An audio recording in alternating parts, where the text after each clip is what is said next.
Hello and welcome, I'm your host Piyush. Let's begin with the video report. Poland has officially suspended the supply of weapons to Ukraine, a decision that has been looming for several months. Prime Minister Mateusz Morawiecki, in a recent announcement, attributed this decision to an ongoing trade dispute. The heart of the matter lies in Poland's ban on Ukrainian grain imports aimed at safeguarding its local markets from being inundated with Ukrainian grain. As a result of this dispute, Poland has chosen to redirect its focus from arming Ukraine to bolstering its own security by acquiring more modern weaponry.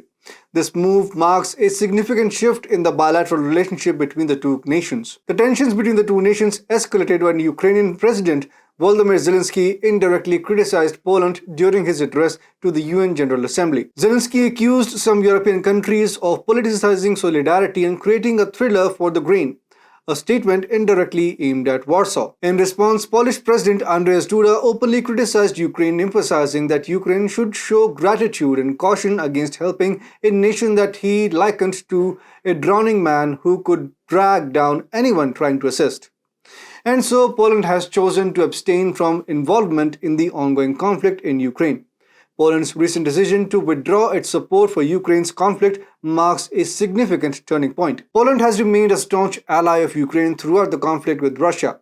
It has been a vocal advocate for EU member states to provide military aid to Ukraine and has itself supplied substantial arms shipments, making it the fourth largest arms supplier to Ukraine with an estimated total of over $400 billion. In 2022, Poland notably provided Ukraine with Soviet-era tanks and ammunition. Furthermore, it has served as a crucial transit point for Western weaponry destined for Ukraine. Additionally, Poland has shown humanitarian support by hosting around 1.6 million Ukrainian refugees under the banner of solidarity. Consequently, Poland has also become the first nation to opt out of the Ukraine war, a significant development given its history of support for Ukraine since the war began. Poland and Ukraine, despite their geographical proximity, have a history of strained relations marked by territorial disputes and ethnic tensions. The border between the two countries has shifted several times throughout history, leading to conflicts and changes in ownership of regions such as Galicia, Volhynia, and Lviv. Galicia in particular has been a historical flashpoint due to its mixed Ukrainian and Polish populations, which have often clashed over resources and territory. In the late 18th century, both nations faced subjugation by foreign powers, resulting in the dissolution of Poland as an independent nation and the division of Ukrainian territories among various foreign entities. World War II further strained relations as ethnic Ukrainians and Poles found themselves on opposite sides. The Volhynia massacres, where both groups were involved in violent clashes, left deep scars. The Cold War era saw both countries on opposite sides of the geopolitical divide, but tensions began to cool after the Cold War ended. However, since 2015, tensions have resurfaced over differing interpretations of historical events and current political happenings. One of the major points of contention revolves around the Ukrainian Insurgent Army, or UPA, and its role in massacring Poles in Volhynia and eastern Galicia during the war. In 2015, Ukraine passed memory laws honoring the UPA, which was criticized by Poland. In response, Poland declared a National Day of Remembrance for the victims of genocide, acknowledging UPA's mass killings of over 100,000 Polish citizens. This led to further disagreements and counter-declarations from both sides. The tensions escalated in 2016 when a screening of the Polish film Volhynia in Kiev for Ukrainian MPs was postponed due to public order concerns.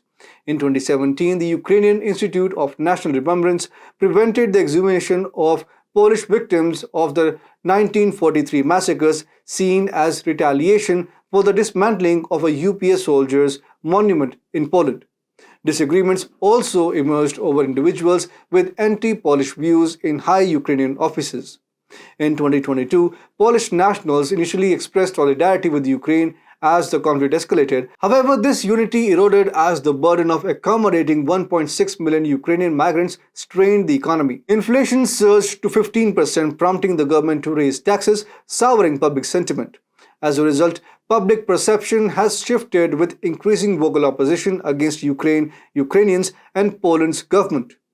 On Poland's Independence Day on November 11, 2022, approximately 100,000 people joined an organized march which included anti-Ukrainian refugee sentiments such as "Stop the Ukrainization of Poland." Also, the popularity of President Duda and Prime Minister Morawiecki's PIS party has dropped as economic challenges and the refugee crisis took their toll on the public opinion. And so Poland has opted to sever ties with Ukraine, but the question remains, for how long? Poland's decision to sever ties with Ukraine, prompted in part by President Zelensky's remarks and the WTO dispute, raises questions about the future of this stance. Given NATO's evolving position regarding Ukraine, Poland's position may indeed hold.